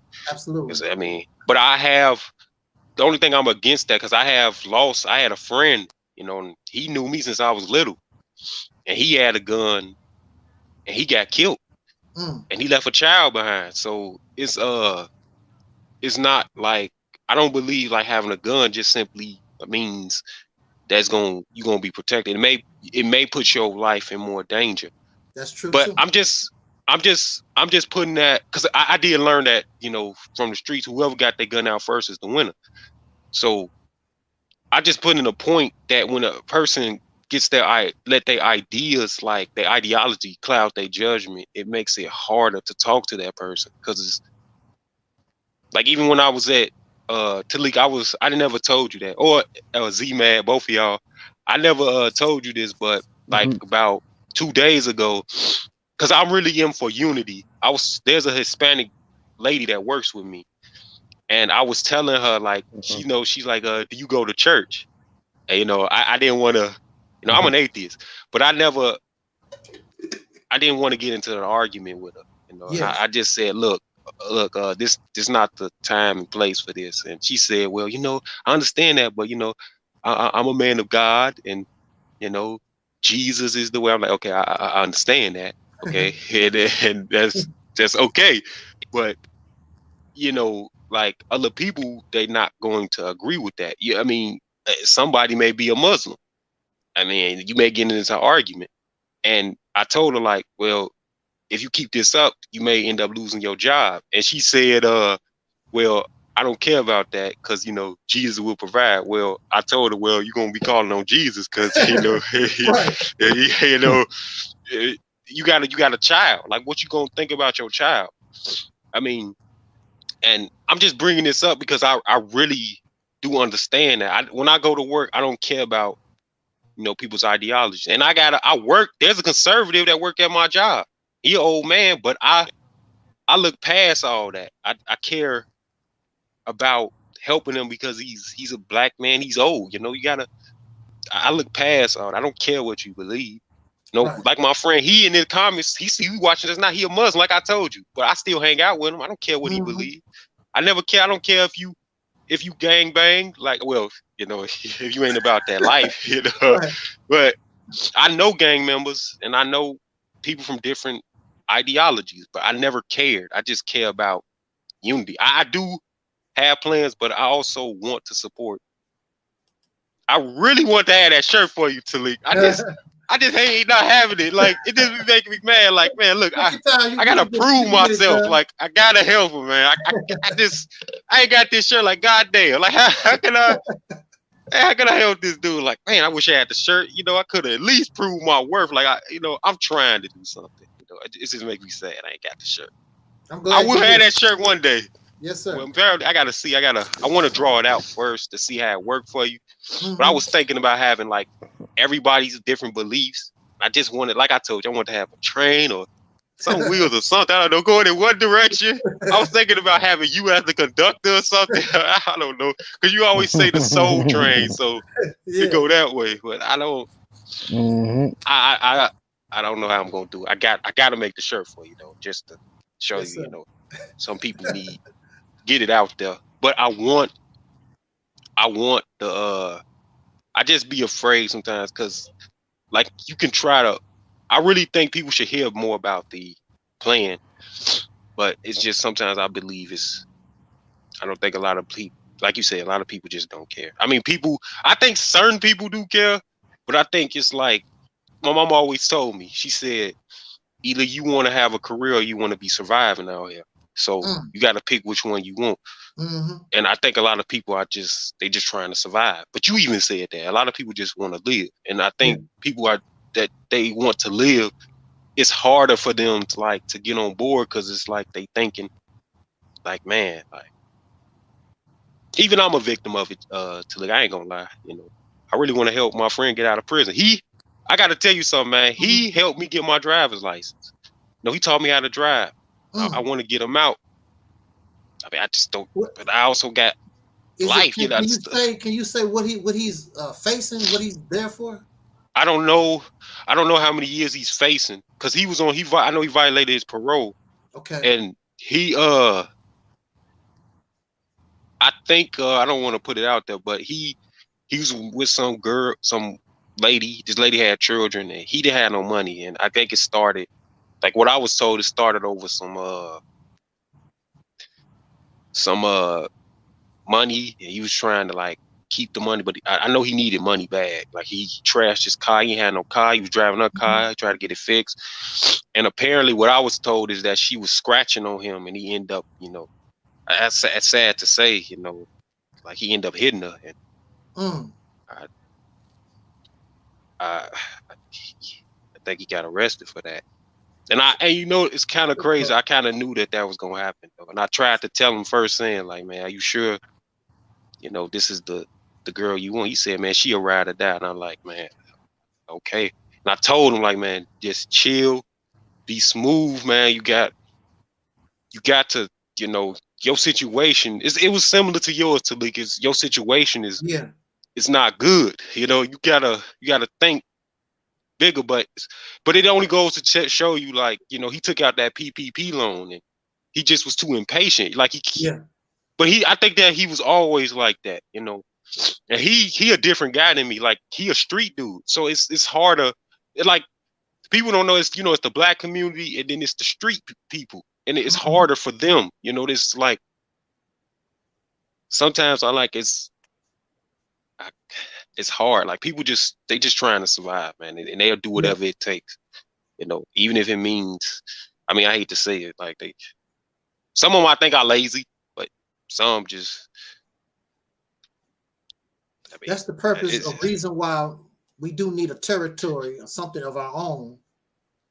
And within that territory, people have to understand it's not a religious thing, but we're going to have to change a lot of the attitudes that we have, ill behaviors that we have. And we're just going to have to do better. And we're going to have to help each other do better. We're going to have to help each other do better, because some people are just weak in the mind, and you're just going to have to be there. We're going to have to understand that and just accept that as a reality. We have to be there for each other, because when I'm weak, you might be strong. We need street dudes. We need people that's fearless. We need that kind of attitude. We need that type of that type of mindset. We need people who can walk up to you, pow, pow, pow, and don't think about you no more. We need that type of attitude. We need all these type of things. But there's a place and a time for everything. Put everything in its right spot. We need that type of attitude. Actually, we do. We are at war, and things can get physical, and you do need that type of attitude. We can rehabilitate somebody like that and put them in our military, in our militia, because we need that type of attitude. So I always said we're not the Mississippi campaign. The way I'm envisioning it, we can work with our people no matter where they at. Homeless on the street, we're going to get you off the street. But you got to understand, we're going to get you off the street. It's time to work, though. It's time to work. We're going to put your dog to work. Your dog can be a guard dog or something. Everybody, it's time to work. It's time to work. This is about working. You got to work. You got to, if you want to earn something big, you got to work. If you're not willing to work and you settle, you happy with what you're doing, then stop complaining about it. But if you want to change your condition, We're going to have to sacrifice. We're going to have to work just like everybody else prior to us have done. It's simple as that. We're just in a different type of situation. And I don't think that you'd be happy with dodging bullets and stuff anyway. We're not asking you to dodge bullets. We're just asking you to put yourself in position, use your voting power, use your skills. You're a carpenter. You know how to lay down road. Do you know how to build a nuclear power plant? We need all these skills. We need all our talents. We need all these different things, all our knowledge. We need hospital. You know, can you do a blood transfusion? Can you do heart surgery? See, we need all these skills. And as a people, we got everything that we need. We just don't have the territory where we can really become who we are. It's not in the Marines. It's right here. It's in this little territory. And in this territory, since we took all that oppression, a lot of that stress off of you, now you can really build yourself. We can teach the children how we want them to be taught. It don't make no sense to teach your children and don't give them simple skills, basic electricity, basic plumbing, basic cooking skills, basic how to take care of children skills, all these type of basic things. We don't have no skills to do nothing. We don't know how to properly put a nail in wood. We don't know how to rehab a house. Our people need skills. So we need to bring the skill. We need to bring skills back to the people. How you gonna take care of yourself? You don't have no kind of skills. You need some kind of skills. We got to do things different than what we're doing now, because clearly what we're doing now is not gonna make it. So I'm glad that a brother like you is listening, and I understand people not really interested, but that has nothing to do with me. My self-appointed mission is to continue to talk and speak, because you never know what might happen in the future. It's just like when you're in a fight. You don't know how close you might be coming to winning the fight. You can be in a fight and you just need to throw one punch and you'll win, but you don't know that. You don't know your other opponent is hoping, please don't throw the last punch. Please don't do it. You don't know that. So my thing is just keep fighting and keep doing until you can't do it no more. And whatever would be, would be. You can't say Angelsnupnup7 didn't try to tell you. But also at the same time, we got COVID and we got this little war going on. We've been talking about that something drastic can change in the world. You need to be in a position so that you can do something for yourself, take care of yourself. Otherwise, you are at the whims of others. And right now, we at the whims, we got to do what other people tell us to do. If they want us to go off and jump off a volcano, we got to do it. We can't do nothing about it. We're not in a position to protect ourselves. We can't do anything. And that's not a position as men. You should want to be in that kind of position, we as men, and have our children, our babies in that kind of position. I thought that you would want better. But no, like I told you, these guys, a lot of them just want you to go from one slave plantation to another. Only thing on their mind is money and booty and praise. That's what they want. They don't care about no freedom, justice, and equality. I don't care about booty. If I get it, I get it. I don't, I don't. Money, I could care less. I could care less. I'm too old. I might, I'm at the point in my life, I don't give a damn about too much no more, because I'll probably be dead within the next 10 years or 5 years. Who knows? These things don't mean nothing to me. You mean more to me than things. Because you can call me, how you doing, Angelsnupnup7? My car ain't gonna call me, hey man, what's happening? You ain't drove me in a while, bro. The car don't give a damn about me. The money in my pocket don't give a damn about me. None of these things is gonna go into the ground with me. Who cares? But at least I can say maybe somebody might remember me. Remember that guy, Angelsnupnup7? He sure tried to help us, man. We didn't listen, but hey, the dude tried to help us, man. And that's where I want to be. But I would like for us to be remembered as a people, because like I told you, we can be the greatest generation ever. And instead of teaching history, you make history. You're making it. this Mississippi campaign will be greater than all our people's accomplishments in the last 100 years put together. That's a fact. They ain't never took control of no state, especially a successful state. You take a poverty-stricken state and you make it wealthy. And then you produce organic food. And all over the world, when you think about organic food, did it come from Mississippi? I don't want it. It got to come from Mississippi. They got the good stuff in Mississippi. That's what I want for us. And it builds. It don't get small. It builds and goes higher and higher and higher. The descendants of the Mississippi people, they making pyramids again. See? But I just got one more question to you, and I'm gonna let you go. I know you're busy. It's just something that I know you said like we got to like get on it now because other ethnic groups, you know, like they probably may hear about it.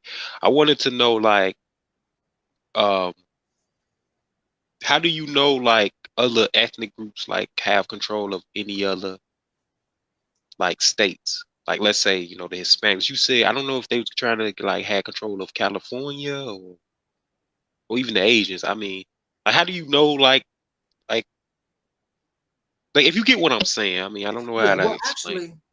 Actually, those Latinos, Mexicans, or whatever you want to call them, in states like California, New Mexico, whatever, just doing what they do, they are already automatically doing it.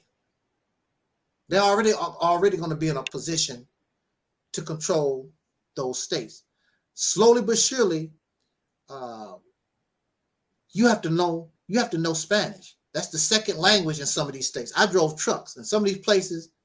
You need to know, of course, you need to know English and you need to know Spanish. And I drove trucks all over this country, and little by little, they got the English and they got the Spanish. They want you go to places. I've been to places, the whole place spoke Spanish.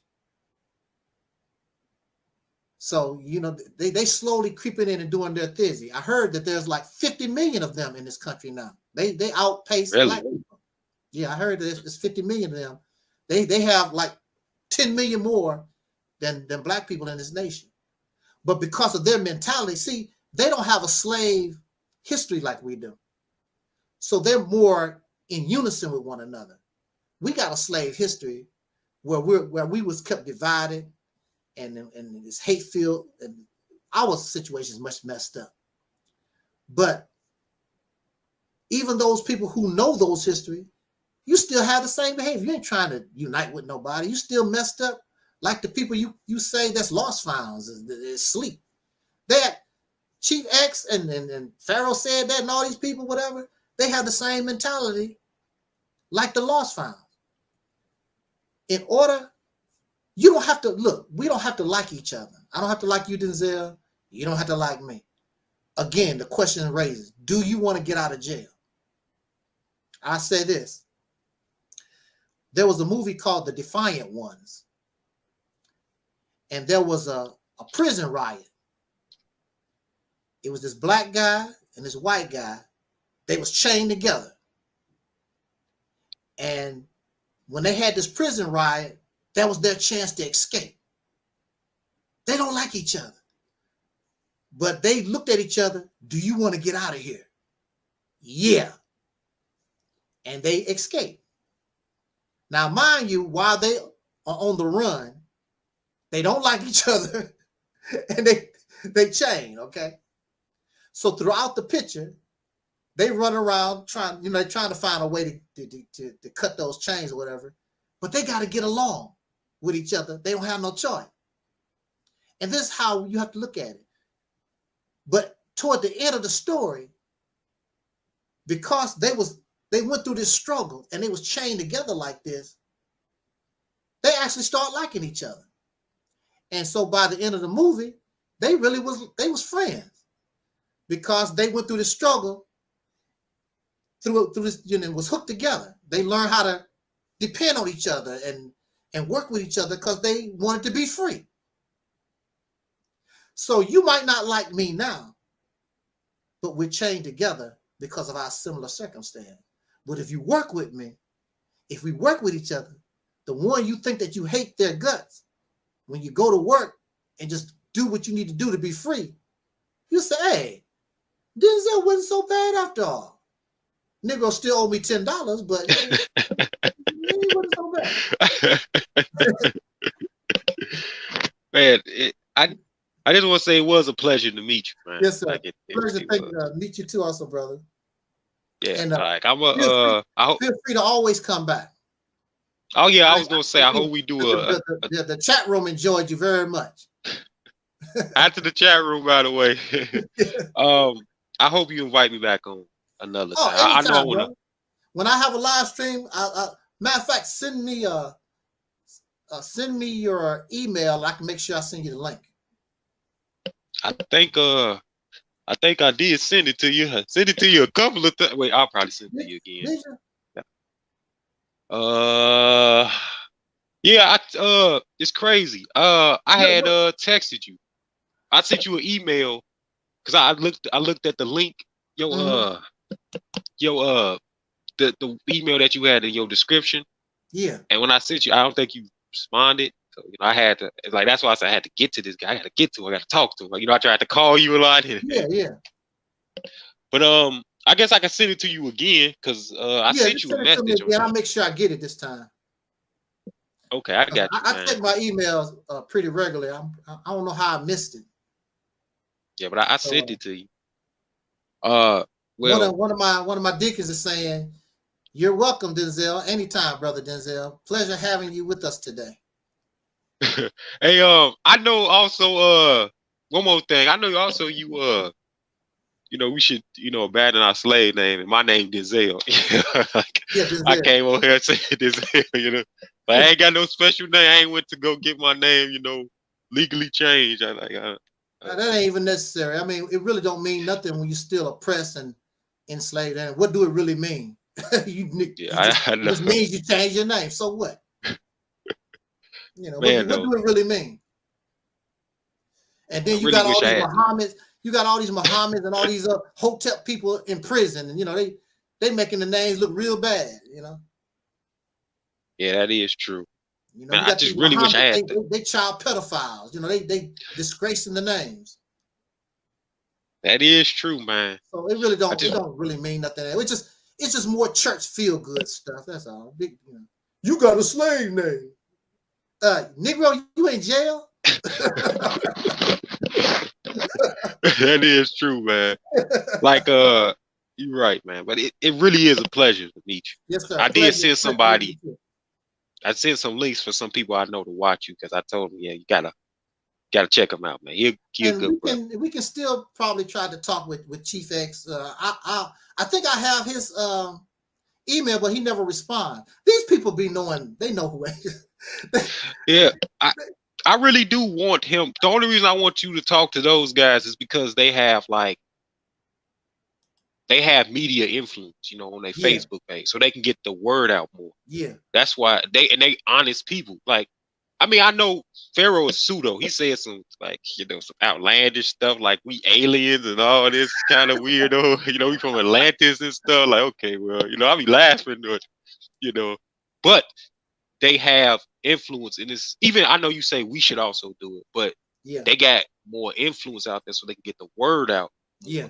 And therefore it can help, help more people come to your channel, and then they can, learn more about it themselves. That's all I wanted, I just that's why I was kind of a little disappointed. But I mean, I understand he's still a good guy.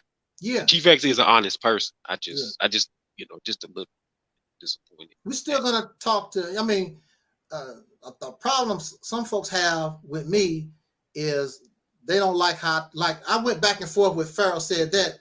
Because he calls Malcolm X a hypocrite and a traitor. And oh yeah, I seen that video. Yeah, did you see that video? Yeah, I seen it, and I watch it sometimes. The thing about Pharaoh, because he's a good guy, but he's also a street dude. So for him, I think it gets. That's why I try to tell you, some dudes, their ideologies get intermingled with their thought pattern. So it's kind of like, he's not a scientific dude. You know, like he talking about, you know, black people come from Atlantis and stuff. Like okay, well, I know I can't communicate with no fish. I mean, I ain't got lungs. You know, I can't hop in the water, you know, and you know, I don't know that, but and then you talk about the Most High, and I mean, it's okay, it's cool. Yeah. I just, you know, it's just the vegan thing. You know, he said meat eaters. He always talk about meat eaters and stuff. Yeah. I just wish, you know, it was easier to, you know, just talk to people without people getting into, say, ideologies, what people believe.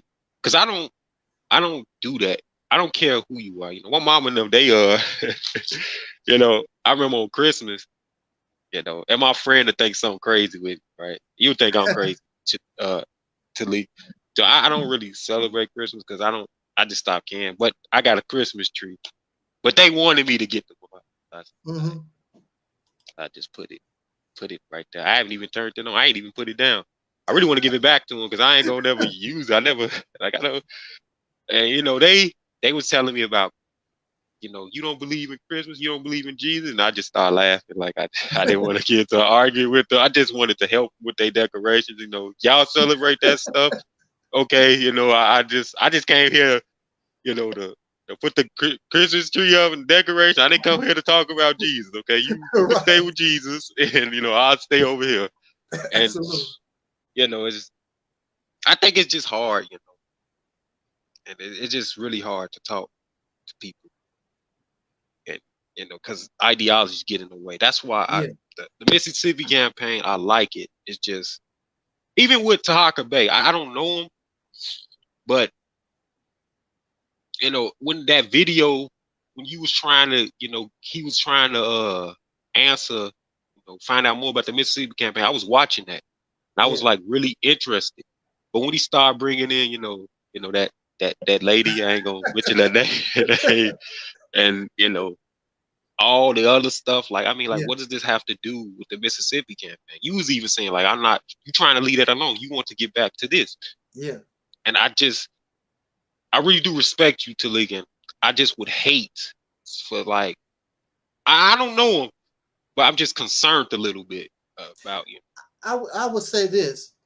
I didn't really like that myself, but when it was all said and done, it was really beneficial because it stopped her in her tracks. I know. I didn't even have to say nothing. I mean, he took that the conductorship of that train and rolled. I just sat back in this cut and smiled. And, you know, I did see that. I was noticing that. And so I don't even have to be bothered with them no more. I mean, she went silent. Yeah. I ain't gonna lie with you, Taalik, you know, I kind of was afraid of her when I first met her because she was talking. You know how serious she was. Like, I thought she was kicking some, you know, real stuff. And then you start. I'm not into the gossip stuff, but you know, I was just interested. Like, man, these two people ain't together. They seem cool. You know, she was. And then you said she a flip flopper, and I'm like, flip flopper. Like, is she that crazy? Okay, I mean, I feel bad for Taalik. Like, we got to get him up out of here. You know, but I just was like, you know, that's the only thing I was just concerned. It's not him. I'm just only concerned. I would hate for something that you're telling to follow. Time will, you know, time reveals all things. And so far, he's been I mean, we've been on his program at least 4 times now, something like that. I could probably text him right now, tell him I'm ready with another subject, and we'll do it again. That's fine. I ain't got no beef with him. He's treated us so far, you know, with much respect, and so, like I said, I don't, all these different things I don't see right now. I mean, it could be true, could be not. You know, everybody can't get along. I mean, just because him and so-and-so don't get along don't mean him and I can't get along. So, you know, oh no, I ain't got nothing with that. I just want, you know, I just wanted to just, because at least he talked with me. You have these people, they won't even talk with me. He's a racist liberal. What you talking about, man? Yeah, I know, right? That's why man. But I just, it really is an honor to Yes, meet you, sir. though, man. Honor to meet I you mean, also, brother Denzel. I'm gonna And let you like go I though, say, because I know. I Go ahead. will. I'll make sure every time I go. I don't go live like I used to, but when I do go live, I make sure I send you the link and you can join the program. Oh no, it's an honor, man. Thank you, man. Yes, sir. You're welcome. I hope we meet again. I'm gonna let you go because I know Yes, you sir. don't like being on for hours. I don't either. Have a good one, man. Yes, sir. You do the same. Have a Thank you good very one, much. man. Thank you, brother Denzel. Yes, sir. Yeah. You know how to click off? Yep. You too, Taalik. Have a good night, man. You do the same. I think it's leave. Yeah. With that said, brothers and sisters, we want to thank Brother Denzel and Brother Z-Mad for joining the conversation this afternoon. And also,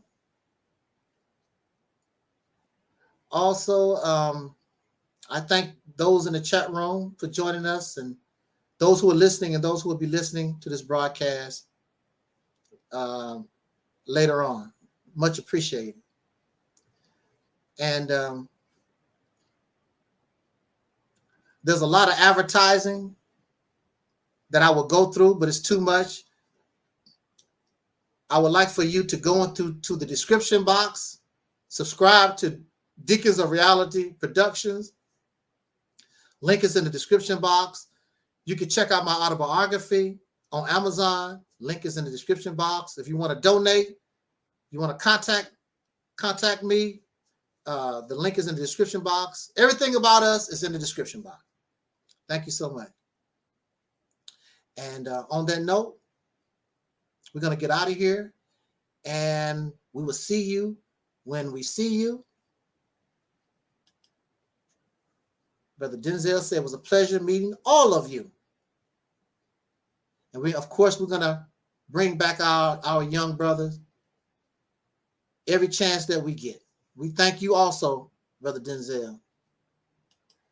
Very much enjoyable live stream. And I hope that it was something that all of us benefit from.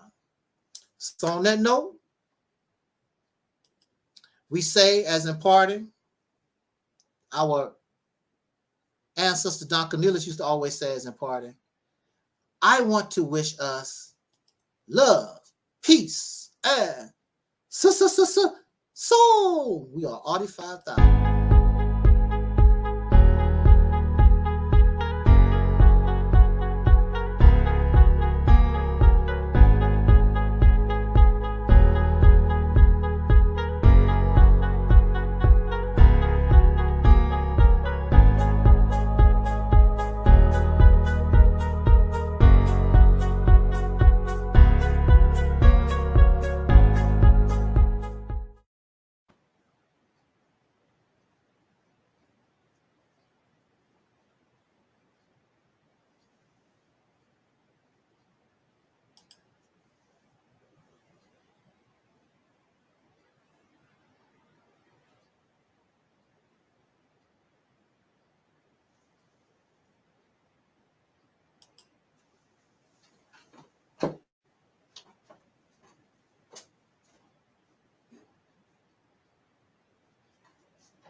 Jesus. Hey, you should introduce you to the exhibit. No way. Now, Sweet Daddy Williams here is one of a kind. Just a few finishing touches, and he's gonna be ready for Black History. Sure, it's a shame to keep this in the closet. Hey, since both are just symbols of Jesus, a black family should have a black symbol. If Mama sees that bitch, she gonna kill you. Jesus may have your soul, but Mama gonna have your behind.